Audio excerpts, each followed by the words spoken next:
حاضرین و سامعین، السلام علیکم ورحمۃ اللہ وبرکاتہ۔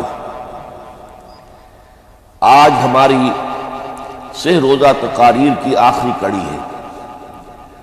آپ کو یاد ہوگا کہ سب سے پہلے خطاب میں ہم نے قرآن کا فلسفہ شہادت سمجھا۔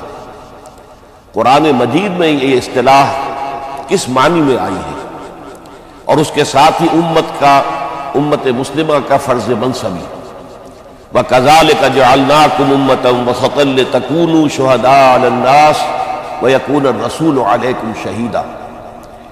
تو اللہ کے دین کو بالفعل قائم کرنے کے لیے، تاکہ نوع انسانی پر ایک ابدی حجت قائم ہو جائے کہ اللہ کا دین قابل عمل ہے، اسے قائم کیا جا سکتا ہے، اور یہ بہترین سماجی نظام ہے۔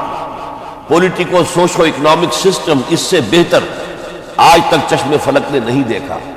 یہ حجت قائم کرنے کے لیے جن حضرات نے اپنی جانوں کا نذرانہ پیش کر دیا، گویا کہ وہ اللہ کے گواہ قرار تھا، ان کے لیے لفظ شہید استعمال کیا گیا۔ دوسرے لیکچر میں آپ کو یاد ہوگا کہ ہم نے یہ بات سمجھنے کی کوشش کی کہ جب اللہ کا دین جزیرہ نماء عرب میں قائم ہو گیا، اور گویا کہ ہم کہہ سکتے ہیں کہ انقلاب محمدی علی صاحب الصلاۃ والسلام کی تکمیل ہو گئی، تو جیسے کہ ہر انقلاب کے ساتھ ہوتا ہے، اس کے بعد کچھ کاؤنٹر ریولوشنری موومنٹ شروع ہوئی۔ چنانچہ سب سے پہلے اندرون ملک عرب جھوٹے نبی کھڑے ہو گئے، نبوت کے جھوٹے دعوے دار، اور بہت سے لوگوں نے حکومت کو زکوٰۃ ادا کرنے سے انکار کر دیا، اور یہ فتنہ اتنا بڑا تھا کہ واقعہ یہ ہے کہ اگر اسے کرش نہ کر دیا جاتا تو انقلاب محمدی علی صاحب الصلاۃ والسلام اسی وقت ناکام ہو جاتا۔ یہ حضرت ابو بکر صدیق رضی اللہ تعالیٰ عنہ کے فضائل کا سب سے درخشاں باب ہے کہ انہوں نے اپنے عزم اور ہمت اور استقلال اور اللہ پر اعتماد، اللہ پر توکل اور بھروسے کے ساتھ ان دونوں فتنوں کو آئرن ہینڈ کے ساتھ کرش کر دیا، اور سال سوا سال ہی میں ان دونوں کاؤنٹر ریولوشنری موومنٹس کو ختم کر کے اس کے بعد انہوں نے جلد ہی اس نظام کا گویا کہ انچارج حضرت عمر رضی اللہ تعالیٰ عنہ کو بنا دیا کہ جو خلیفہ ثانی ہے۔ پھر ہم نے دیکھا کہ حضرت عمر کے زمانے میں رضی اللہ تعالیٰ عنہ توسیع کا جو عمل ہے، توسیع انقلاب محمدی کا عمل بڑی تیز رفتاری کے ساتھ جاری ہوا۔ فتوحات کا سیلاب آیا، ایران پوری سلطنت تہس نہس ہو کر رہ گئی، اس کے پرچے اڑ گئے۔ سلطنت روما اپنے تمام شمالی افریقی مقبوضات سے محروم، مغربی ایشیا سے اسے بے دخل کر دیا گیا، صرف وہ یورپ کے اندر محدود ہو کر رہ گئی۔ اب ظاہر بات ہے کہ اس کے خلاف بھی تو پھر رد عمل ہونا تھا، کاؤنٹر ریولوشنری موومنٹس اٹھنی تھی۔ تو سب سے پہلے حضرت عمر رضی اللہ تعالیٰ عنہ کی خلافت اور اس کے چراغ کو بجھانے کے لیے ایران کی طرف سے رد عمل ظاہر ہوا۔ ہرمزان جو ایک بڑا ان کا جرنیل تھا، اس کی سازش اور ابو لولو فیروز کے ذریعے سے حضرت عمر رضی اللہ تعالیٰ عنہ کو شہید کر دیا گیا۔ سمجھا یہ گیا تھا کہ یہ ساری عمارت شاید اسی شخصیت کی بل پر کھڑی ہے، لہذا جب میدان سے حضرت عمر ہٹ جائیں گے تو یہ خلافت کی پوری عمارت جو ہے وہ زمین بوس ہو جائے گی۔ لیکن معلوم ہوا یہ عمارت محمد کی بنائی ہوئی تھی صلی اللہ علیہ وسلم۔ کھنڈر بتا رہے ہیں عمارت عظیم تھی، بڑی عظیم عمارت تھی جو حضور نے تعمیر کی تھی، لہذا حضرت عمر کی شہادت سے کوئی فرق واقع نہیں تھا۔ حضرت عثمان رضی اللہ تعالیٰ عنہ آ گئے میدان میں، اور میں بتا چکا ہوں آپ کو کہ ان کے دور خلافت کے جو 12 سال ہیں، ان میں سے پہلے 10 سال بالکل حضرت عمر فاروق رضی اللہ تعالیٰ عنہ کی خلافت کے دور کی مثال ہے۔ اسی تیزی کے ساتھ انقلاب جو ہے آگے بڑھ رہا تھا، فتوحات کا دائرہ پھیل رہا تھا، اور اندرون ملک پورا امن، سکون، اطمینان اور چین تھا۔ لیکن ان کی دور خلافت کے آخری دنوں میں اب یہودیوں کی طرف سے رد عمل اور ایک کاؤنٹر ریولوشنری موومنٹ عبداللہ ابن سبا کے ذریعے سے، کہ جس نے اسلام کا لبادہ اوڑھا اور منافقت کے پردے کے ساتھ وہ عالم اسلام میں داخل ہوا، اور اس نے چونکہ دیکھ لیا کہ پرانی چپقلش ہے، پرانی چشمک ہے، جو قریش کے دو بڑے قبیلوں کے مابین یا دو بڑے گھرانوں کے مابین چلی آ رہی تھی، بنو ہاشم، بنو امیہ۔ تو پہلے دو خلفاء جو تھے وہ نہ بنو ہاشم سے تھے نہ بنو امیہ سے تھے۔ حضرت ابو بکر صدیق بنو تیم سے تھے، حضرت عمر بنی عدی میں سے تھے، لیکن حضرت عثمان اب بنو امیہ میں سے تھے۔ اس کو انہوں نے گویا کہ دکھتی رگ بنا کر پکڑا اور پروپیگنڈا شروع کیا کہ خلافت تو بنو ہاشم کا حق ہے، کیونکہ حضور ہاشمی تھے صلی اللہ علیہ وسلم، تو گویا کہ عثمان غاصب ہے رضی اللہ تعالی عنہ، بلکہ ان سے دونوں پہلو جو تھے حضرت عمر اور حضرت ابو بکر وہ بھی غاصب ہیں۔ اس کے ساتھ ہی فتنے کی مختلف شکلیں انہوں نے شروع کی۔ یہ الفتنۃ الکبریٰ کہلاتا ہے ہماری تاریخ میں، عظیم ترین فتنہ، جس کے نتیجے میں حضرت عثمان رضی اللہ تعالیٰ عنہ شہید ہو گئے۔ اور ان کی شہادت کے بعد اگرچہ خلافت حضرت علی رضی اللہ تعالیٰ عنہ کے ہاتھ میں آئی، لیکن یہ کہ باہمی خانہ جنگی کا وہ سلسلہ شروع ہوا جو حضرت علی کے دور خلافت جو 5 سالوں پر مشتمل ہے، اس کے دوران مسلسل خانہ جنگی ہے۔ ایک طرف شیعان علی تھے، دوسری طرف شیعان عثمان آ گئے، جو حضرت عثمان رضی اللہ تعالیٰ عنہ کے قتل کے قصاص کے مطالبے کو لے کر سامنے آئے۔ جنگ جمل ہوئی، ایک رات میں 10,000 مسلمان شہید ہوئے۔ جنگ صفین میں 74,000 مسلمان شہید ہوئے۔ جنگ نہروان میں پھر 4,000 مسلمان شہید ہوئے۔ یہ شہادتیں جو چل رہی تھی، یہ کس لیے چل رہی تھی کہ جو بھی عمارت خلافت کی قائم ہوئی تھی اب اسے قائم رکھا جائے، اغیار کی طرف سے جو سازشیں ہو رہی ہیں، جو حملے ہو رہے ہیں، اسے ختم کرنے کے لیے ان کا مقابلہ کیا جائے۔ تو یہ اور اس کا یہ دور ختم ہوتا ہے حضرت علی کی شہادت پر رضی اللہ تعالی عنہ۔ اور یہ بات نوٹ کر لیجئے کہ حضرت علی کو شہید کرنے والے وہ خارجی تھے۔ عبد الرحمن ابن ملجم خارجی طبقے سے تعلق رکھتا تھا، جو پہلے حضرت علی کے لشکر میں شامل تھے، لیکن جب حضرت علی نے رضی اللہ تعالی عنہ تحکیم اور ثالثی کی تجویز قبول کر لی تو وہ ناراض ہو گئے کہ اللہ تعالیٰ ہی ہے حاکم اور حکم، ان الحکم الا للہ، یہ انسانوں کو حکم کیوں بنا لیا گیا؟ اور اس میں اتنی شدت اختیار کی کہ وہ علیحدہ ہو گئے، اسی لیے انہیں خوارج کہا گیا۔ انہوں نے رائے یہ قائم کر دی جو مسلمان کبھی کوئی گناہ کبیرہ کا ارتکاب کرے گا وہ کافر قرار پائے گا، جب کافر ہوگا تو گویا کہ مرتد ہے تو واجب القتل، اس کا مال، اس کی عزت سب مباح ہے۔ یہ ہمارا سب سے پہلا گمراہ ترین فرقہ تھا۔ انہی میں سے 3 افراد نے بیٹھ کر اسکیم بنائی کہ یہ 3 افراد ایسے ہیں کہ جن کو اگر میدان سے ہٹا دیا جائے تو شاید مسلمانوں کی باہمی خانہ جنگی ختم ہو جائے اور مسلمان پھر کسی ایک خلیفہ پر راضی ہو جائے۔ اور یہ تینوں کافر ہیں، معاذ اللہ ثم معاذ اللہ۔ حضرت علی کافر ہیں، ان کو قتل کرنے کی ذمہ داری عبد الرحمن ابن ملجم نے لی۔ حضرت معاویہ قاتل ہیں، ان کے لیے کسی اور کو اسائن کیا گیا۔ عمرو بن العاص قاسم ہیں، ان کے لیے کسی اور کو اسائنمنٹ دی گئی۔ ہوا یہ کہ حضرت عمرو بن العاص وہ تو اس روز فجر کی نماز میں آئے نہیں، ان کی جگہ جو امام تھا وہ شہید کر دیا گیا۔ حضرت معاویہ رضی اللہ تعالی عنہ ان پر وار اوچھا پڑا، زخمی تو ہوئے لیکن یہ کہ پھر تندرست ہو گئے۔ حضرت علی رضی اللہ تعالی عنہ پر بہت کاری وار ہوا اور حضرت علی رضی اللہ تعالی عنہ کی شہادت سن 35 ہجری میں ہو گئی۔ یہ جو خلافت راشدہ کا اختتام یا تو سن 35 ہجری میں حضرت علی کی شہادت سے سمجھا جائے گا، یا میری ذاتی رائے ہے کہ نہیں، اس میں حضرت حسن کا دور خلافت بھی شامل ہونا چاہیے۔ حضرت حسن کو کسی نے نامزد نہیں کیا تھا، نہ انہوں نے اپنی امیدواری کے ساتھ اپنے طاقت کے بل پر خلافت حاصل کی تھی، بلکہ حضرت علی سے جب یہ کہا گیا تھا کہ کیا ہم آپ کے بیٹے حسن کے ہاتھ پر بیعت کر لیں، تو انہوں نے فرمایا تھا کہ میں نہ تمہیں روکتا ہوں نہ حکم دیتا ہوں، یہ تمہارا معاملہ ہے، تم جسے مناسب سمجھو اس کے ہاتھ پر بیعت کر لیں۔ حضرت حسن رضی اللہ تعالیٰ عنہ نے جن کے ہاتھ پر جو بیعت ہوئی، اب معاملہ یہ ہو گیا کہ امیر معاویہ رضی اللہ تعالیٰ عنہ وہ ایک لشکر لے کر شام سے چلے۔ حضرت حسن 50,000 آدمیوں کے ساتھ ادھر سے نکلے، لیکن یہ ہے کہ انہیں محسوس ہو گیا تھا کہ میرے ساتھیوں میں ایسا فسادی عنصر بھی موجود ہے جو عبداللہ ابن سبا کے ساتھیوں میں سے، کہ وہ کسی اچھے کام کو پسند نہیں کرتا، لہذا انہوں نے پھر صلح کی پیشکش کی۔ حضرت معاویہ کو پیغام بھیجا کہ میں مصالحت چاہتا ہوں، بتائیے شرائط کیا ہے؟ حضرت معاویہ نے بلینک پیپر بھیج دیا، سادہ کاغذ، کہ آپ جو شرائط چاہیں اس پر لکھ دیں، وہ مجھے قبول ہو۔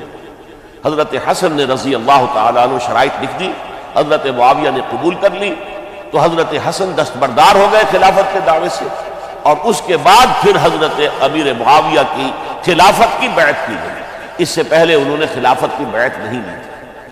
یہ ہے سن 41 ہجری، اور اسے عام الجماع کہا جاتا ہے، یعنی یہ اختتام ہے مسلمانوں کی خانہ جنگی کے دور کا۔ پھر جمعیت ایک ہو گئی، پھر عالم اسلام متحد ہو گیا، اب پورا کا پورا عالم اسلام حضرت امیر معاویہ کے زیر خلافت ہے۔ اور حضرت امیر معاویہ کون ہے؟ وہ خود ایک صحابی رسول ہے، جلیل القدر صحابی رسول ہے، اور آپ کو میں نے کل بھی بتایا تھا کہ حضرت معاویہ رضی اللہ تعالیٰ عنہ کی ایک ہمشیرہ ام حبیبہ رضی اللہ تعالیٰ عنہ حضور کے ازواج مطہرات میں سے ہیں، تو حضور کے گویا کے برادر نسبتی ہوئے۔ جو چند لوگ جو وحی کے لکھنے پر جو کاتبین وحی جو حضور نے مقرر کیے تھے، ان میں سے ایک حضرت معاویہ بھی ہے۔ پھر حضرت معاویہ کے لیے حضور کی دعا ہمیں ملتی ہے، اللہم اجعلہ ہادیا مہدیا، اے اللہ اسے ہادی ہدایت دینے والا بنا دے اور مہدی بنا دے جو ہدایت یافتہ ہو۔ تو یہ ان کی شان ہے۔ اور پھر یہ کہ ان کے زمانے میں جب عالم اسلام متحد ہو گیا، داخلی خلفشار ختم ہو گیا، تو فتوحات کا سلسلہ بھی دوبارہ جاری ہو گیا۔ حضرت علی رضی اللہ تعالیٰ عنہ کے 5 سالہ دور خلافت میں کوئی توسیع نہیں ہو سکی تھی دارالاسلام کی، کوئی مزید علاقے جو ہیں سلطنت اسلامی میں شامل نہیں کیے جا سکے تھے، اس لیے کہ سارا معاملہ تو داخلی خلفشار کا تھا۔ جو خانہ جنگی ہو رہی تھی، ایک دوسرے کی تیروں اور تلواروں اور نیزوں سے 1 لاکھ کے قریب مسلمان ختم ہو گئے، تو اندر سے گویا کہ موشن ٹوٹ گیا اس سیلاب کا۔ تو سیلاب پھر دوبارہ جب امت جمع ہو گئی عام الجماع کے بعد، تو حضرت معاویہ رضی اللہ تعالیٰ عنہ ان کا دور خلافت اب 20 برس ہے، اندازہ کیجیے۔ یہ پورے 20 برس کوئی اندرونی خلفشار نہیں ہوا، کوئی جھگڑا نہیں ہوا، کوئی فساد نہیں ہوا، بلکہ جو فتوحات کا دائرہ تھا شروع ہو گیا۔ بکرار اور سندھ کے علاقے فتح ہوئے، کابل اور یہ افغانستان کا علاقہ فتح ہوا، ترکستان کے علاقوں کے اندر پیش قدمی ہوئی۔ ادھر یہ کہ قیصر سلطنت روما کا اس کے مرکزی شہر قسطنطنیہ پر حملہ کیا، جس کے لیے کہ حضور کی حدیث موجود تھی پیشن گوئی کے طور پر، اول جیش یغزو مدینۃ القیصر مغفورون لہم۔ حضور نے فرمایا تھا کہ جو پہلا لشکر قیصر کے شہر پر حملہ کرے گا تو وہ سب کے سب وہ مغفرت پا جائیں گے، اللہ تعالیٰ ان کی مغفرت فرما دے گا۔ اگرچہ کامیابی نہیں ہوئی، لیکن اس پیشن گوئی کی وجہ سے آپ کو معلوم ہے کہ حضرت ایوب رضی اللہ تعالی عنہ ان کو بھی اس پیشن گوئی کی وجہ سے، حالانکہ 90 برس سے اوپر عمر تھی، لیکن وہ بھی کہا انہوں نے کہ میں بھی اس میں جانا چاہتا ہوں، چنانچہ اس لشکر میں گئے، وہی فوت ہوئے۔ بہرحال یہ سارے کارنامے اپنی جگہ پر، امن و امان اپنی جگہ پر، اس کے باوجود اہل سنت والجماعت حضرت معاویہ کے دور خلافت کو خلافت راشدہ میں شامل نہیں سمجھتے۔ اس کی وجہ کیا ہے؟ خلافت راشدہ کی شرط اولین قرآن مجید کے حکم کے مطابق امرہم شورا بینہم، مسلمانوں کے باہمی معاملات باہمی مشورے سے طے پاتے ہیں۔ حضرت ابوبکر صدیق رضی اللہ تعالیٰ عنہ سقیفہ بنی سعدہ کے اندر مشورے کے بعد ان کو منتخب کیا گیا اور ان کے ہاتھ میں بیعت ہوئی۔ حضرت عمر رضی اللہ تعالیٰ عنہ کو حضرت ابوبکر نے مسلمانوں سے مشورہ کر کے پھر نامزد کیا۔ حضرت عثمان کے لیے حضرت عمر رضی اللہ تعالیٰ عنہ نے اپنے جانشین کے لیے 6 افراد پر مشتمل کمیٹی بنا دی، جو بڑے سے بڑے جو اصحاب جو جن کے بارے میں کہا گیا ہے کہ جن کو دنیا ہی میں بشارت دے دی گئی تھی، جو عشرہ مبشرہ میں سے جو باقی تھے، ان کے اوپر مشتمل کمیٹی بنا دی کہ آپ لوگ طے کر لیں اور اپنے سے کسی ایک پر جمع ہو جائیں۔ اس اعتبار سے حضرت علی کے ہاتھ پر بھی جو بیعت ہوئی ہے تو وہ اہل مدینہ کے دباؤ پر ہوئی ہے، ان کے مطالبے پر ہوئی ہے۔ حضرت علی خود جو ہے وہ خلافت کے مدعی نہیں تھے، بلکہ انکار کرتے رہے، چونکہ فتنے کا دور تھا، حضرت عثمان شہید ہوئے تھے، مسلمانوں کے دل زخمی تھے۔ اس حالت میں وہ سمجھتے تھے کہ اگر میں یہ خلافت جو ہے اپنے ہاتھ میں لے لوں گا تو ہو سکتا ہے کہ اس کا حق ادا نہ کر سکے، لیکن یہ کہ جب انہوں نے دیکھا کوئی اور بھی تیار نہیں، طلحہ بھی تیار نہیں، زبیر بھی تیار نہیں، تو آخر مسلمانوں کو بغیر امارت کے چھوڑا تو نہیں جا سکتا، تو حضرت علی نے وہ قبول کر لیا۔ حضرت حسن کے بارے میں بتا چکا ہوں کہ ان کے بارے میں لوگوں نے کہا تو حضرت علی نے فرمایا میں نہ حکم دیتا ہوں نہ روکتا ہوں، لیکن حضرت امیر معاویہ رضی اللہ تعالیٰ عنہ صحابی بھی ہیں، حضور کے قرابت دار بھی ہیں، کاتبین وحی میں سے بھی ہے، پھر ان کا دور حکومت امن، سکون، اطمینان ہر طرح سے جو ہے 20 برس تک کوئی داخلی خلفشات نہیں ہوا، کوئی فساد نہیں ہوا، کوئی باہمی جنگ و جدل نہیں ہوا، بلکہ فتوحات کا دائرہ آگے بڑھا۔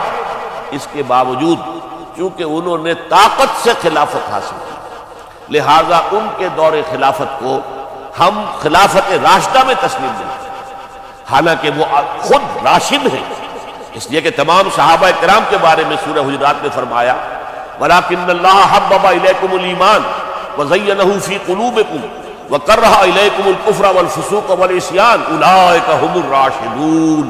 تمام صحابہ کرام کی شان یہ ہے کہ اللہ تعالیٰ نے ان کے دلوں میں ایمان کو کھبو دیا ہے، ایمان ان کے دلوں میں رچ گیا ہے، بس گیا ہے، جم گیا ہے، اور کفر سے، فسق سے انہیں تبھی نفرت ہو گئی ہے، اور یہ سب کے سب راشدون ہیں، تو تمام صحابہ راشدون ہیں۔ اس اعتبار سے خود حضرت امیر معاویہ بھی راشدون میں شامل ہے، لیکن خلفائے راشدین میں شامل نہیں ہے۔ خلفائے راشدین عام طور پر تو ہم کہتے ہیں حضرت ابوبکر، حضرت عمر، حضرت عثمان، حضرت علی۔ میں نے اپنی ذاتی رائے، حقیر سی رائے عرض کی ہے، اس میں حضرت حسن کا دور بھی شامل ہونا چاہیے 6 مہینے کا، تب وہ 30 برس پورے ہوتے ہیں، جو حدیث میں آیا ہے کہ خلافت جو ہے وہ 30 برس رہے گی، اس کے بعد ملوکیت شروع ہو جائے گی۔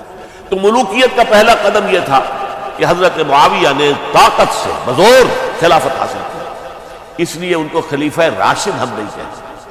البتہ یہ ضرور ہے کہ ان کا دور بہت پرسکون دور تھا۔ البتہ جب 10 برس گزر گئے حضرت معاویہ کے دور حکومت کو، اب میں یہاں لفظ خلافت کی بجائے دور حکومت استعمال کر رہا ہوں، کیونکہ خلافت راشدہ سے ذرا اس کا فرق معلوم ہوگا۔ تو اس وقت ایک اور صحابی، جلیل القدر صحابی مغیرہ ابن شعبہ رضی اللہ تعالیٰ عنہ، وہ حضرت معاویہ کے پاس آئے اور انہوں نے یہ کہا کہ دیکھیے اگر آپ نے اپنے بعد اپنا جانشین نامزد نہ کیا تو ہو سکتا ہے پھر فسادات پیدا ہو جائیں، پھر مختلف لوگ خلافت کا دعویٰ لے کر کھڑے ہو جائیں، پھر خانہ جنگی ہو جائے۔ 5 برس کی خانہ جنگی میں 1 لاکھ سے زیادہ مسلمان شہید ہو چکے ہیں، قتل ہو چکے ہیں، ہلاک ہو چکے ہیں، اب دوبارہ وہی دور نہ آ جائے، لہذا آپ اپنا جانشین نامزد کر دیجیے۔ امیر معاویہ ریلیکٹنٹ تھے، لیکن انہوں نے دلائل دیے، دلائل مضبوط تھے۔ انہوں نے کہا کہ اب کبار صحابہ دنیا سے رخصت ہو چکے، وہ جماعت کہ جن کی تربیت اور تزکیہ، جن کی تعلیم حضور نے خود کی تھی اور ان کو اندر سے پاک کر دیا تھا، ان کی نیتیں بالکل پاک ہو چکی تھی، کوئی نفسانیت ان میں نہیں رہی تھی، وہ جماعت تو اکثر و بیشتر اب ختم ہو چکی، فوت پا چکے، وفات ہو چکی، لہذا اب جو ہے اکثر و بیشتر نو مسلم ہیں جو بعد کے فتوحات کے ذریعے سے اسلام لائے ہیں، لہذا ان کے اندر نہ وہ پختگی ہے، نہ ان کے اندر وہ تقویٰ ہے، نہ تدین ہے، نہ اصول پرستی ہے۔ اسلام کی پوری تعلیمات جو ہیں وہ ان کے وجود کے اندر، ان کے شعور کے اندر گہری اتری ہوئی نہیں ہے، لہذا اب صورتحال وہ نہیں رہ سکے گی جو حضرت ابوبکر یا حضرت عمر یا حضرت عثمان یا حضرت علی کے زمانے میں تھی، لہذا آپ نامزد کیجیے۔ یہ بھی بتا دوں کہ مغیرہ ابن شعبہ کون تھے رضی اللہ تعالیٰ عنہ۔ نمبر 1 یہ ہے کہ یہ اصحاب شجرہ میں شامل ہیں، جن 1400 یا 1800 افراد نے حضور سے بیعت کی تھی صلح حدیبیہ سے متصل قبل، اس درخت کے نیچے بیٹھ کر جس کے بارے میں سورہ فتح میں فرمایا گیا کہ لقد رضی اللہ عن المؤمنین اذ یبایعونک تحت الشجرہ، اللہ ان تمام اہل ایمان سے راضی ہو گیا جو ہے نبی صلی اللہ علیہ وسلم آپ کے دست مبارک پر بیعت کر رہے تھے اس درخت کے نیچے، ان میں سے موجود، ان میں یہ مغیرہ ابن شعبہ ہے۔ پھر مغیرہ ابن شعبہ وہ ہے کہ حضرت علی اور امیر معاویہ ان کے درمیان جو خانہ جنگی ہوئی اس میں ہمیشہ حضرت علی کے ساتھ ہیں، حضرت علی کے ہی وہ سپورٹر تھے، ان کے ساتھ تھے۔ اس پہلو سے اچھی طرح سمجھ لیجئے کہ یہ نہیں ہے کہ وہ در حقیقت کو پہلے سے وہ امیر معاویہ کے ساتھی تھے، نہیں، لیکن اب جو صورتحال وہ دیکھ رہے تھے، جہاں دیدہ انسان تھے، بہت بڑے سیاستدان تھے، جانتے تھے حالات کو، حالات کے نفس پر ان کا ہاتھ تھا، لہذا انہوں نے یہ مشورہ دیا اور پھر امیر معاویہ نے اس مشورے کو قبول کر لیا اور یزید کی ولی عہدی کا اعلان کر دیا۔ یہ بالکل مڈل ہے حضرت امیر معاویہ کے دور خلافت کا درمیان۔ یہ 10 سال جب ہو گئے تھے حضرت امیر معاویہ کی خلافت کو یا حکومت کو، تب یہ معاملہ پیش آیا اور یزید کے ہاتھ پر یہ بیعت ولی عہدی تمام جو بھی مختلف گورنرز تھے ان کے ذریعے سے کہہ دیا گیا اپنے اپنے علاقے کے لوگوں سے بیعت لے لیں۔ یہ بیعت عام طور پر لوگوں نے کر لی، البتہ 5 شخصیتیں جو بہت نمایاں تھیں انہوں نے اس بیعت سے انکار کیا۔ ان میں کون تھے ذرا نوٹ کیجیے۔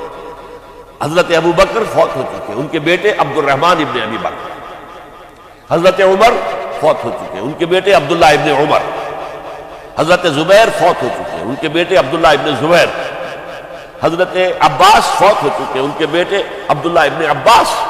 حضرت علی شہید ہو چکے، ان کے بیٹے حسین ابن علی رضی اللہ تعالی عنہم اجمعین۔ یہ 5 جو امت کے بہت بڑے 5 افراد کے گویا کے وہ چشم و چراغ تھے ان گھرانوں کے، انہوں نے انکار کیا۔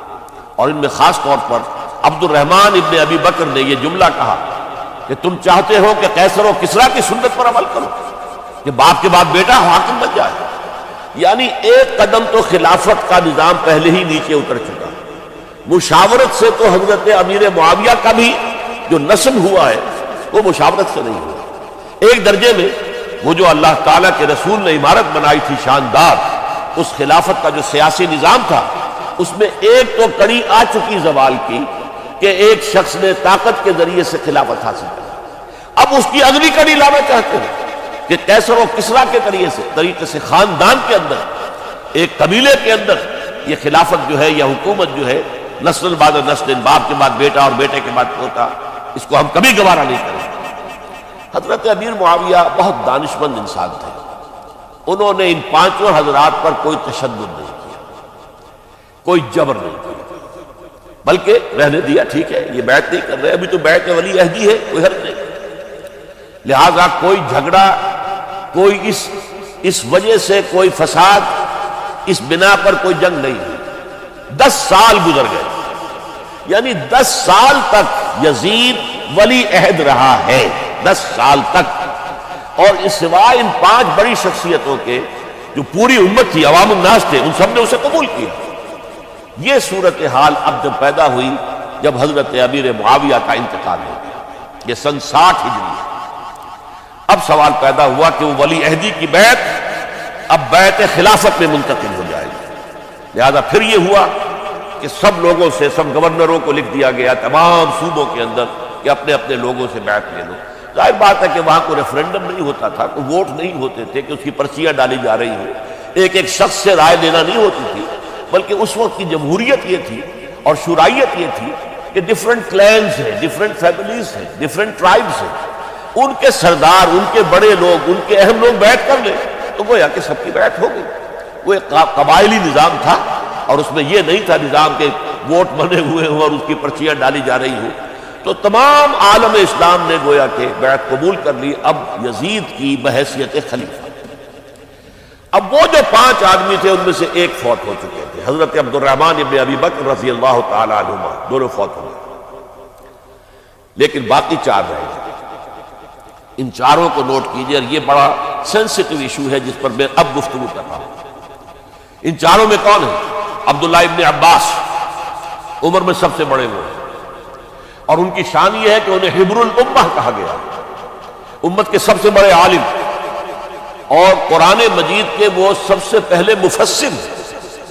اصل جو جتنی بھی تفسیری روایات ہمیں ملتی ہیں حضرت عبداللہ ابن عباس کے شاگردوں سے، تابعین سے، لہذا ان کا بہت اونچا مقام ہے۔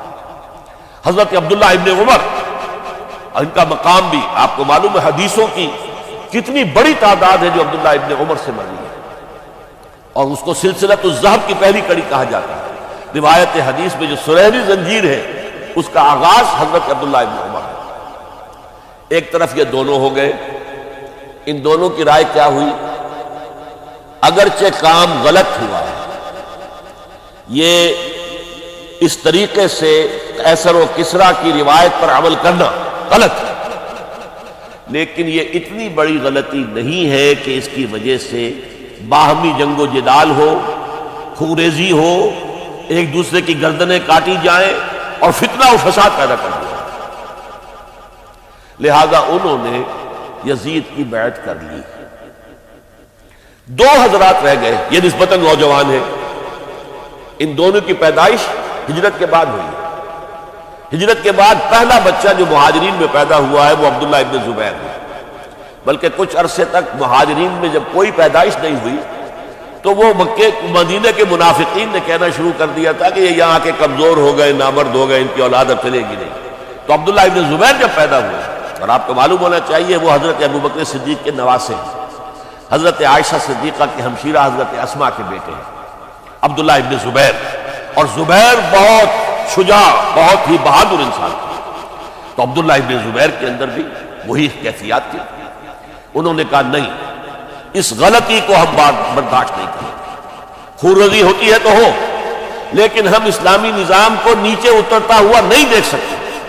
جیسے کبھی حضرت ابوبکر نے فرمایا تھا ایبدل الدین وانا حی، کیا دین میں ترمیم اور تنسیخ کر دی جائے گی؟ دین کو بدل دیا جائے گا، دین میں تحریف کر دی جائے گی جبکہ میں ابھی زندہ ہوں؟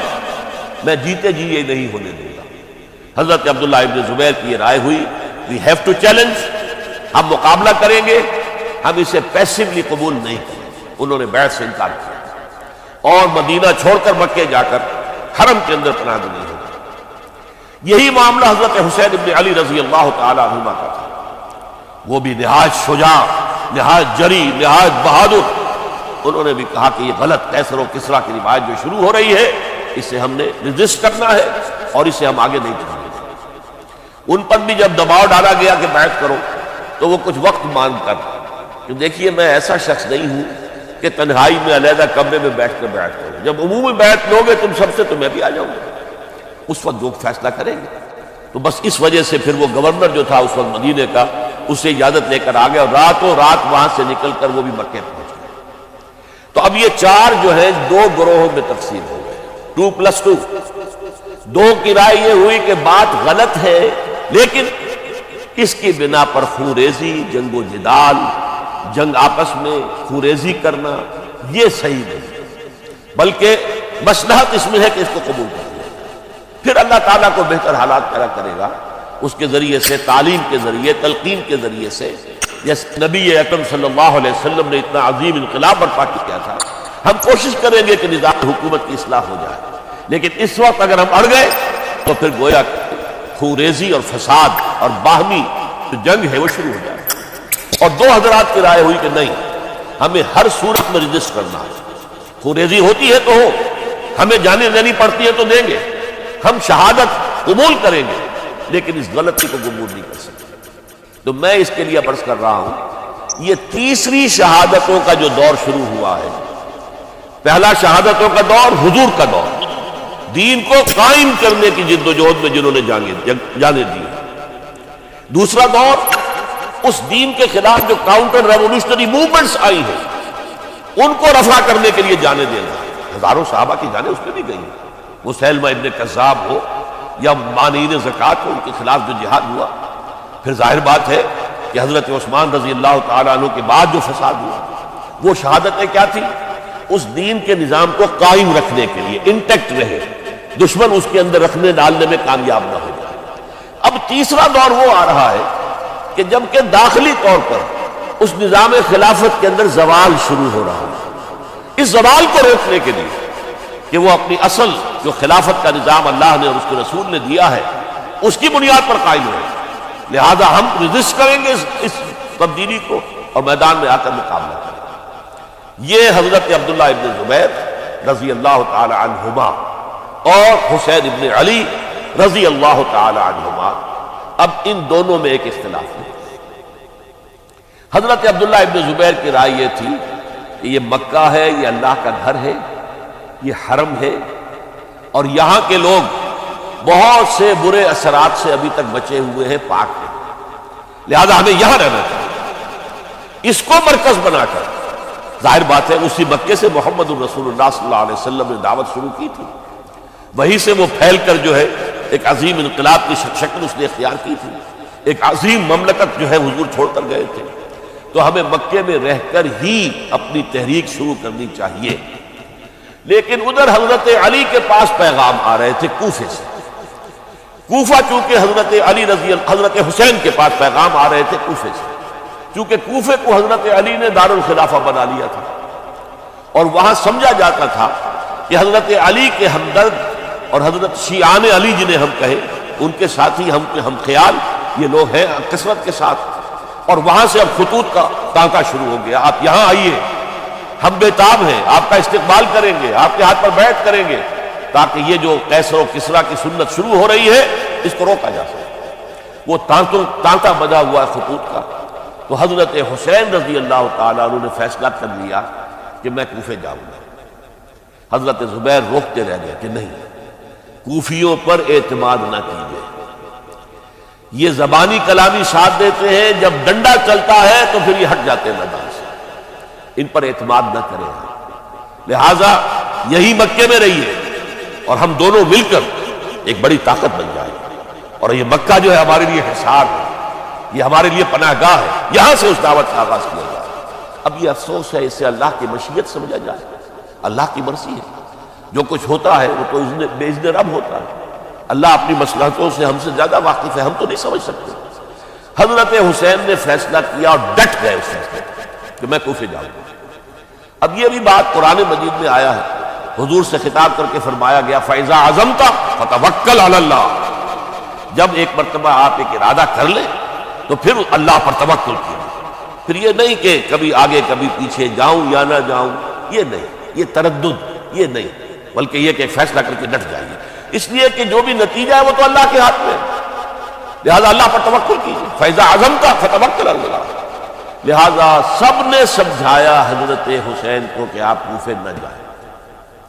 سمجھانے والوں میں حضرت عمر بھی تھے رضی اللہ، حضرت عبداللہ ابن عمر بھی تھے رضی اللہ تعالی عنہ، اگرچہ کوئی قرابت داری جو ہے قریبی نہیں تھی، لیکن بہرحال امت کی ایک شخصیت، عظیم شخصیت تھے۔ سمجھانے میں سب سے زیادہ زور صرف کیا ہے حضرت عبداللہ ابن عباس نے رضی اللہ تعالی عنہما۔ اور حضرت عبداللہ ابن عباس کون ہے؟ ایک رشتے سے حضرت حسین کے چچا ہیں، ایک رشتے سے حضرت حسین کے نانا ہیں۔ کیوں؟ حضرت علی اور حضرت عبداللہ ابن عباس چچا زاد بھائی ہیں، عباس کے بیٹے ابو طالب کے بیٹے، عباس اور ابو طالب بھائی ہیں، تو یہ فرسٹ کزن تھے حضرت علی اور عبداللہ ابن عباس رضی اللہ تعالی عنہ، لہذا انہوں نے جب کہا تو گویا کہ ایک چچا ایک بزرگ سمجھا رہا، اور دوسرے رشتے سے حضور نانا تھے حضرت حسین کے، اور حضور بھی کزن تھے حضرت عبداللہ ابن عباس کے، چچا زاد بھائی۔ اس حوالے سے سمجھ لیجئے کہ حضور کے کزن نانا کے درجے میں آ گئے، تو یہ دو رشتے تھے حضرت عبداللہ ابن عباس کے، اور انہوں نے بڑی الہا و زاری کے ساتھ بڑی اپنے مقام سے نیچے اتر کر خوشامد کی، حسین خدا کے لیے باز آ جائے، حسین خدا کے لیے باز آ جائے، حسین اگر جانا ہی ہے تو اپنے بال بچوں کو لے کر نہ جائے۔ جس طریقے سے تمہارے باپ حضرت علی رضی اللہ تعالیٰ عنہ کو کوفہ کے اندر ذبح کر دیا گیا، کہیں ایسا نہ ہو کہ تمہیں بھی تمہارے بال بچوں کے سامنے ذبح کر دیا جائے، باز آ جاؤ۔ لیکن حضرت حسین اب اللہ کی طرف سے ان کے دل میں ایک ارادہ پختہ ہو چکا تھا، اور انہوں نے حضرت مسلم بن عقیل کو بھیجا تھا کہ جاؤ میری طرف سے کوفے والوں سے بیعت لو اور پھر مجھے اطلاع دو۔ وہ گئے، وہاں 12,000 افراد نے بیعت کر لی۔ اب ان کا خط آ گیا کہ یہاں تو فضا بالکل ہموار ہے، اتنے لوگوں نے بیعت کی ہے، باقی بھی جیسے ہی آپ سامنے آ جائیں گے سب بیعت کر لیں گے، لہذا یہاں پر وہ ریزسٹنس کے لیے گویا کہ ہمارے پاس طاقت اس کوفے کے اندر بہت مضبوط طاقت ہوگی کہ ہم یزید کی حکومت کے خلاف ریزسٹ کر سکیں۔ اس کے بعد ہوا کیا؟ یزید نے عبید اللہ ابن زیاد کو گورنر بنا کر بھیج دیا۔ یہ شخص تھا بہت ڈنڈا چلانے والا، اس نے سختیاں شروع کی تو بہت سے لوگ اس بیعت سے قائد ہو گئے، لیکن مسلم بن عقیل وہ میدان میں آئے اور ان کے ساتھ ہزاروں آدمی آ گئے جنہوں نے بیعت کی تھی، ابھی تک بیعت پر قائم تھے، اور انہوں نے گورنر کے گھر کا گھیراؤ کیا۔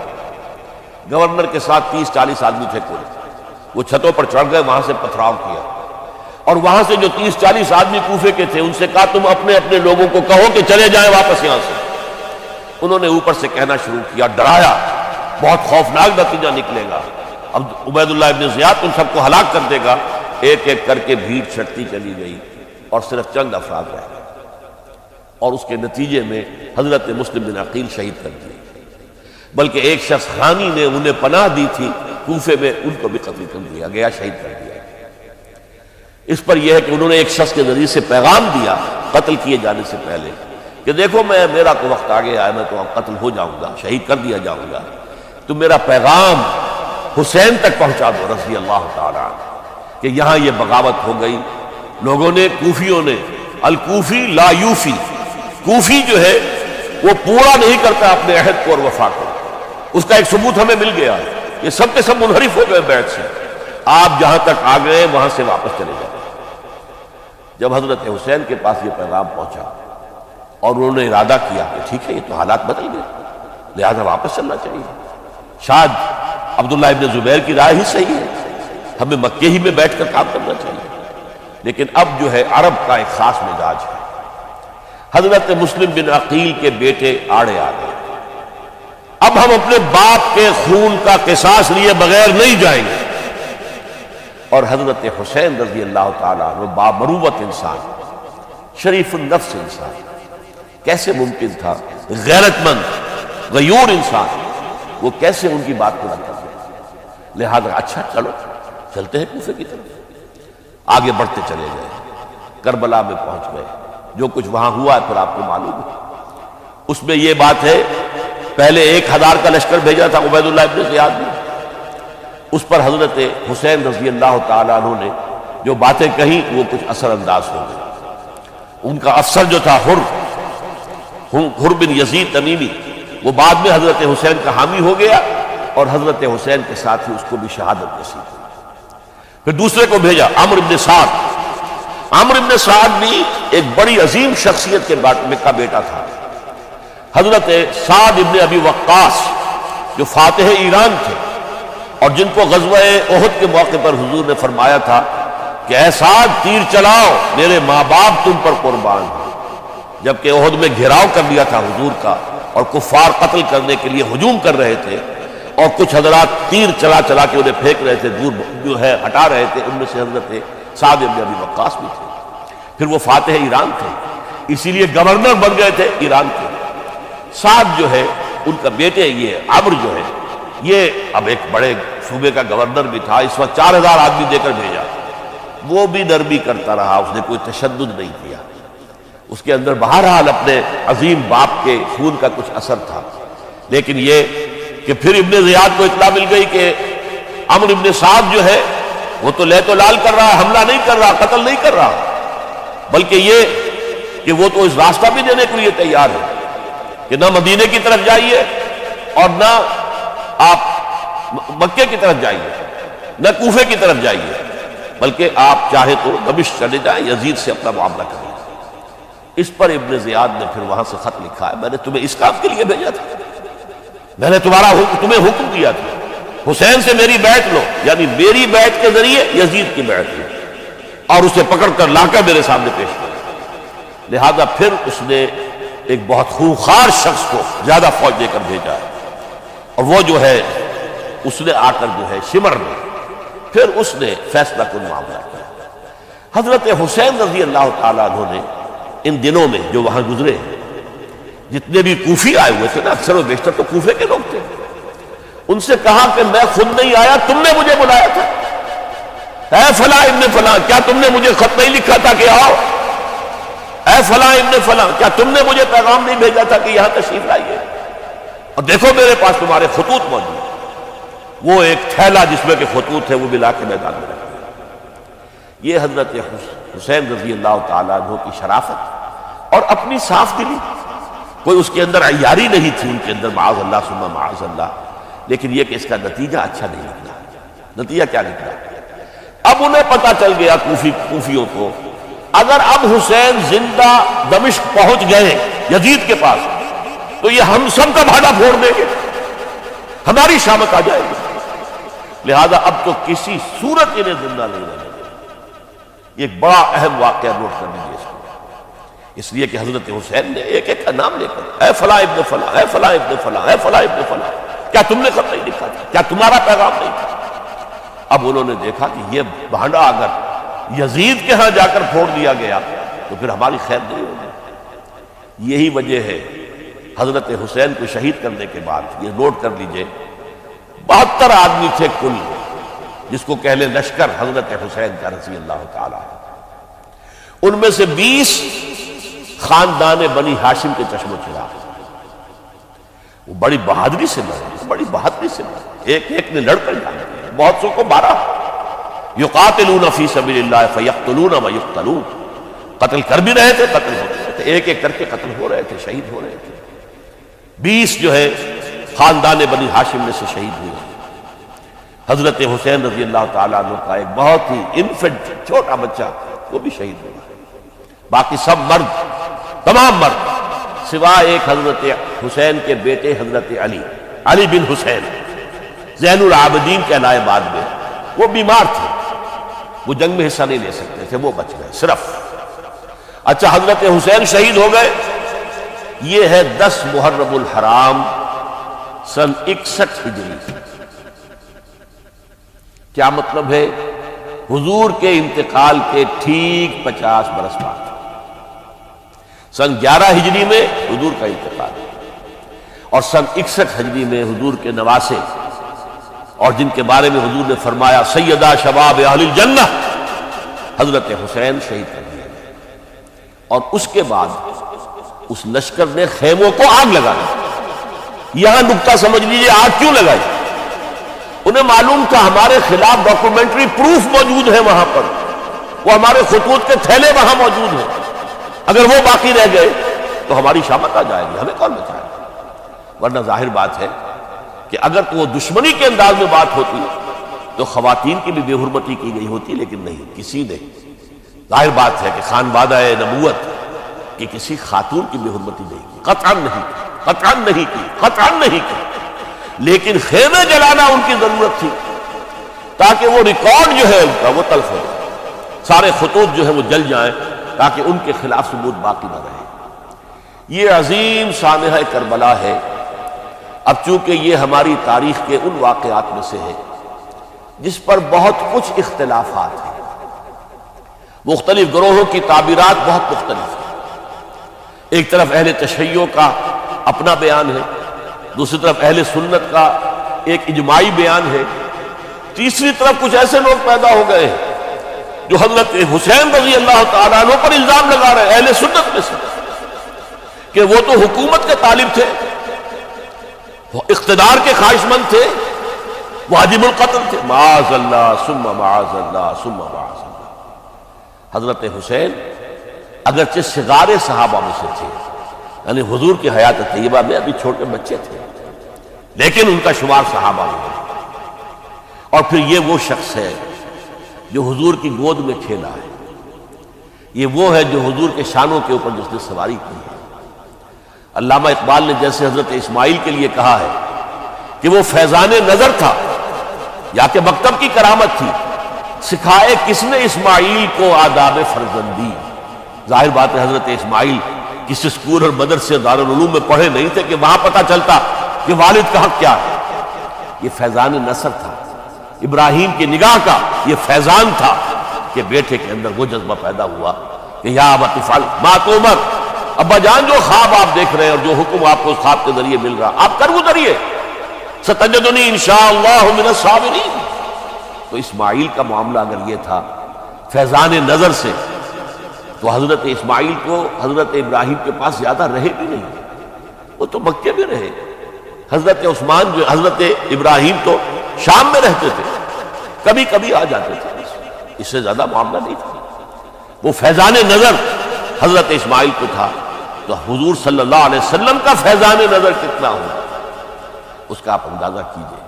یہ کوئی جنگ اقتدار نہیں تھی، معاذ اللہ ثم معاذ اللہ ثم معاذ اللہ، بلکہ انہوں نے اپنا ایک فرض منصبی سمجھا کہ میرے نانا کا لایا ہوا نظام اور اس کے اصول اب ٹوٹ رہے ہیں، جیسے حضرت ابو بکر کا قول میں نے آج بھی آپ کو سنایا، ایبدل الدین وانا حی، کیا دین میں ترمیم اور تنسیخ کی جائے گی؟ دین کی باتوں کو بدل دیا جائے گا جبکہ میں ابھی زندہ ہوں؟ اسی طریقے سے گویا کہ زبان حال سے حضرت حسین اور عبداللہ ابن زبیر رضی اللہ تعالی عنہما ان دونوں نے یہ فیصلہ کیا کہ ہم روکیں گے اس کو۔ آپ اختلاف کر سکتے ہیں کہ حضرت حسین کی رائے صحیح تھی یا حضرت عبداللہ ابن عباس کی رائے صحیح تھی، یہ کہہ سکتے ہیں، لیکن کسی کی نیت پر حملہ نہیں کر سکتے۔ اسی طریقے سے بعض لوگ جو ہے حضرت عبداللہ ابن عباس، عبداللہ ابن عمر، ان کی نیتوں پر حملہ کرتے ہیں۔ ان کو تو یزید نے دولت سے خرید لیا تھا، معاذ اللہ ثم معاذ اللہ ثم معاذ اللہ۔ یہ دونوں جلیل القدر صحابہ ہیں، یہ تو صغار صحابہ میں سے نہیں ہے، یہ جوان تھے پورے حضور کے زمانے میں، جنگوں میں حصہ لیا ہے۔ حضرت عبداللہ ابن عمر نے، عبداللہ ابن عباس نے رضی اللہ تعالیٰ عنہما، انہیں کوئی رقم نہیں خرید سکتی تھی، کوئی دولت نہیں خرید سکتی تھی۔ جو رائے انہوں نے قائم کی دیانتاً قائم کی۔ اور ہمارے ہاں اصول یہ ہے کہ جب کوئی نئی صورتحال پیدا ہو جائے اور اجتہاد کی ضرورت پیش آ جائے اور پوری کوشش کر کے مجتہد اجتہاد کر رہا ہے، تو اگر اسے غلطی بھی ہو جائے، مجتہد مخطی خطا کار، اس کو بھی اکیرا ثواب ملتا ہے، اور مجتہد مصیب وہ مجتہد کے جس کی رائے صحیح، جس کا فیصلہ صحیح ہے، اسے دوہرا ثواب ملتا ہے۔ ان کے مابین ایک اختلاف رائے کا ہوا، اجتہاد کا۔ آیا یہ غلطی اتنی بڑی ہے کہ امت میں تفرقہ پیدا کیا جائے، امن و امان کو برباد کیا جائے، خوریزی کا بازار گرم کیا جائے، یا نہیں؟ دو کی رائے یہ ہوئی۔ ان کی مخلصانہ رائے تھی، ان کی دیانت دارانہ رائے تھی، ہم ان کی نیت پر حملہ نہیں کر سکتے۔ آپ اختلاف کرنا چاہیں تو کیجیے۔ اسی طرح حضرت عبداللہ ابن زبیر اور حضرت حسین ابن علی رضی اللہ تعالی عنہ، ظاہر بات ہے کہ ان کا بھی ایک اجتہادی رائے تھی کہ نہیں، یہ دین کے نظام کے اندر بہت بڑا رکھنا پڑ رہا ہے، یہ تو اب قیصر و کسریٰ کی سنت شروع ہو رہی ہے، یہ اسلام کے دین کے اوپر طریقہ نہیں، عمل نہیں ہو رہا ہے، تو ہم اسے اپنی جانوں کا نذرانہ دے کر بھی اسے روکنے کی کوشش کریں گے، رکے نہ رکے ہم اپنی جانیں دے دیں۔ یہ بھی دیانت دارانہ رائے تھی، مخلصانہ رائے تھی، ان کی نیت پر کوئی حملہ کم سے کم اہل سنت والجماعت میں سے کسی شخص کو حق نہیں ہے۔ اس لیے کہ اہل سنت والجماعت کا کہنا یہ ہے، الصحابۃ کلہم عدول، صحابہ جتنے بھی ہیں وہ سب کے سب عدول ہیں، ان میں بدنیتی نہیں آ سکتی، خطا ہو سکتی ہے۔ اہل سنت کے نزدیک معصومیت خاصہ نبوت ہے، نبوت ختم ہو گئی محمد رسول اللہ صلی اللہ علیہ وسلم، آپ کے بعد معصوم کوئی نہیں، ابو بکر بھی معصوم نہیں، عمر بھی معصوم نہیں، عثمان بھی معصوم نہیں، علی بھی معصوم نہیں رضی اللہ تعالیٰ عنہ اجمعین۔ تو معصوم کون ہو؟ عبداللہ ابن عباس بھی معصوم نہیں، عبداللہ ابن زبیر بھی جو ہے معصوم نہیں، حسین ابن علی بھی معصوم نہیں، اسی طریقے سے عبداللہ ابن عمر، عبداللہ ابن زبیر، کوئی معصوم نہیں۔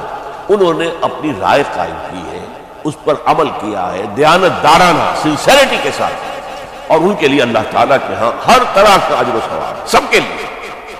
حضرت عبداللہ ابن زبیر کی رائے اس اعتبار سے بہتر ثابت ہوئی، انہوں نے مکے میں پھر حکومت قائم کی، 9 برس تک ان کی حکومت قائم کی، بنو امیہ ختم نہیں کر سکے، سن 73 میں جا کر ان کی شہادت ہوئی، اور ایک مرحلہ تو وہ بھی آیا تھا کہ شام اور مصر کی دونوں صوبے جو ہیں وہ بھی ان کے تحت آ گئے۔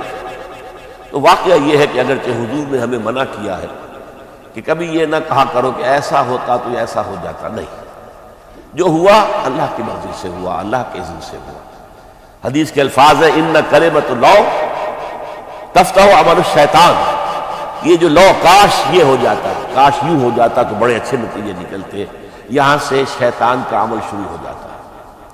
ورنہ واقعہ یہ ہے کہ دل سے یہ بات نکلتی ہے، اگر حضرت حسین اور عبداللہ ابن زبیر یکجا ہو جاتے اور مکے کو اپنا مرکز بنا کر جو عظیم مقصد انہوں نے اپنے سامنے رکھا تھا کہ یہ جو روایت غلط آ رہی ہے اسلام کے دینی سیاسی نظام کے اندر، اس کو ہم روکیں گے، تو اللہ تعالیٰ انہیں کامیابی عطا فرما دیتا۔ لیکن یہ پھر ہم کہیں گے ما شاء اللہ کان وما لم یشاء لم یکن، جو اللہ نے چاہا وہ ہوا اور جو اللہ نے نہیں چاہا وہ نہیں ہوا۔ حضرت حسین کو وہ عظیم شہادت اللہ نے دے دی، وہ اونچا مقام عطا کرنا تھا، اور پھر ان کی عظیمت، ان کا صبر، ان کا ثبات، ان کا استقلال، معلوم ہوا کہ اللہ تعالیٰ نے انسانوں کے اندر کتنی کچھ طاقت رکھی ہوئی اور کتنی کچھ صلاحیت اللہ نے مدیت کی، وہ جس طرح ڈٹے رہے، کھڑے رہے۔ واقعہ یہ ہے کہ وہ بھی نوع انسانی کے لیے ہمیشہ کے لیے ایک سبق ہے، اور وہ سبق یہ ہے کہ آپ حق، جو بھی آپ حق سمجھے، اس حق کے اوپر ڈٹ کر کھڑے ہو جائیں، اور اس میں پرواہ نہ کیجیے کہ آپ کی نفری کم ہے یا آپ کے ساتھ تعداد زیادہ، کوئی خیال نہ کیجیے، اس کے فکر نہ کیجیے کہ حالات ادھر ہیں یا ادھر ہیں، حالات سازگار آپ کے دشمن کے ساتھ ہیں یا آپ کے ساتھ ہے، کوئی فکر نہ کیجیے۔ حق حق ہے، اس کا ساتھ دینا لازم ہے، اس کے لیے جان دے دینا یہ سب سے بڑی کامیابی ہے۔ وَلَا تَقُولُوا لِمَن يُقْتَلُ فِي سَبِيلِ اللَّهِ أَمْوَاتٌ، ہرگز نہ کہنا ان کو جو اللہ کی راہ میں قتل ہو جائیں کہ وہ مردہ ہیں، بل احیاء، وہ تو زندہ ہیں، ولیکن لا تشعرون، تمہیں شعور نہیں ہے۔ وَلَنَبْلُوَنَّكُمْ، اب یہ تمام مسلمانوں سے خطاب ہو رہا ہے، ہم تمہیں لازماً آزمائیں گے، بِشَيْءٍ مِّنَ الْخَوْفِ، خوف سے، وَالْجُوعِ، اور بھوک اور فقر و فاقے سے۔ حضرت حسین اور ان کے ساتھیوں کو پیاس کے ذریعے سے آزمایا گیا، حالانکہ دریا دور نہیں ہے لیکن پانی بند کر دیا گیا، کیسی کیسی شدت اور کیسے کیسے سخت حالات کا سامنا کیا، لیکن جھکے نہیں، گردن نہیں جھکی، ڈٹے رہے اپنے موقف پہ۔ وَلَنَبْلُوَنَّكُمْ بِشَيْءٍ مِّنَ الْخَوْفِ وَالْجُوعِ وَنَقْصٍ مِّنَ الْأَمْوَالِ وَالْأَنفُسِ وَالثَّمَرَاتِ، اور ہم تمہیں جانی اور مالی نقصانات کے ذریعے سے آزمائیں گے۔ وَبَشِّرِ الصَّابِرِينَ، اور اے نبی بشارت دے دیجئے صبر کرنے والے، الَّذِينَ إِذَا أَصَابَتْهُمْ مُصِيبَةٌ، وہ کہ جن کو اگر کوئی مصیبت آئے، ان پر نازل ہو جائے، قالوا، تو وہ کہیں گے اِنَّا لِلَّهِ وَإِنَّا إِلَيْهِ راجعون، ہم اللہ ہی کے ہیں، اللہ ہی کی طرف ہمیں لوٹ جانا ہے۔ اولئک علیہم صلوات من ربہم ورحمہ، یہ ہیں وہ جن پر ان کے رب کی طرف سے صلوات ہے، درود ہے اور رحمت ہے، وَأُولَئِكَ هُمُ الْمُهْتَدُونَ، اور یہی ہدایت یافتہ ہے۔ اللہم ربنا اجعلنا منہم، اللہم ربنا اجعلنا منہم، میرے اور آپ کے لیے سبق یہ ہے، صرف حضرت حسین کا کوئی دن بنا لینا یہ نہیں، ٹھیک ہے یاد تازہ کیجئے، بہت اچھی بات ہے، لیکن اس کا نتیجہ یہ نکلنا چاہیے کہ اگر حضرت حسین نے اپنی ہی نہیں، اپنے خاندان کی، اپنے اعزاء و اقربا کی، اپنے ساتھیوں کی جانوں کی قربانی پیش کر دی حق کے لیے، تو ہمیں بھی فیصلہ اور سبق یہ لینا چاہیے کہ ہمیں حق کا ساتھ دینا ہے، ہر چے بعد کیا اس کے نتائج کچھ نہیں۔ اقول قولی ھذا واستغفر اللہ لی ولکم ولسائر المسلمین والمسلمات۔